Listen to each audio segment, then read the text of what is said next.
নমস্কার, আমি মৌমিতা। আমি হিন্দি, ইংরেজি, বাংলা, কাস্তেয়ানো সব ভাষায় কথা বলি। আমার ছেলে অনিকেত 6 বছর বয়স। ওলা বলো, হাত তুলে বলো ওলা। 8 বছর ধরে আমার পরিবারের সঙ্গে এখানে বার্সেলোনায় রয়েছি।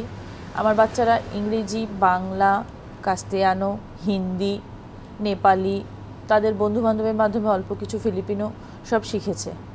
আমি নিজে বাড়িতে তাদেরকে বাংলা এবং ইংরেজি শিখিয়ে থাকি। হিন্দি তারা আমাদের দেশের কিছু কার্টুনের মাধ্যমে জানতে পারে, শিখেছে, এখন বলতে পারে। বাংলা, ইংরেজি বলতে পারে, লিখতে পারে। আমি চাই আপনাদের বাচ্চারাও এভাবে অন্যান্য ভাষা জানুক। এটাকে কি বলে? প্যারাগুয়াই। বাংলায় কি বলে? ইংলিশে কি বলে? আমব্রেলা। কে দিছে এসতো? কি বলে এটাকে? কি বলে বাংলায়? কি বলে এটাকে? ডিম। ডিম। ইংলিশে কি বলে? ইংলিশে বলো। তুমি বলো। আমি কেন বলবো? তুমি বলো।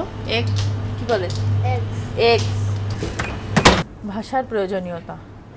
ভাষা যেই দেশে আমরা থাকি সেই দেশের ভাষা। যেহেতু আমরা বিদেশ থাকি তাই সেই বিদেশি ভাষা। ভবিষ্যতে তাদের পড়াশুনোর জন্য যে ভাষা অত্যন্ত প্রয়োজনীয় সেটা হলো ইংরেজি। সেই ইংরেজি ভাষা, তাই এই ভাষাগুলো জানা অত্যন্ত প্রয়োজন। এই ভাষা আমি শিখিয়ে থাকি তাদেরকে বাড়িতে। আমি নিজে যেহেতু বাংলা জানি, তাদের বাংলা জানা অনেক দরকার। বাংলা তাদের মাতৃভাষা, আর ইংরেজি ভাষা তার ভবিষ্যতের জন্য। তো এইভাবে আপনারা ইচ্ছে করলে পরে আপনারাও আপনাদের বাচ্চাদেরকে একটু সময় দিয়ে এই ভাষা অর্জন করাতে পারেন।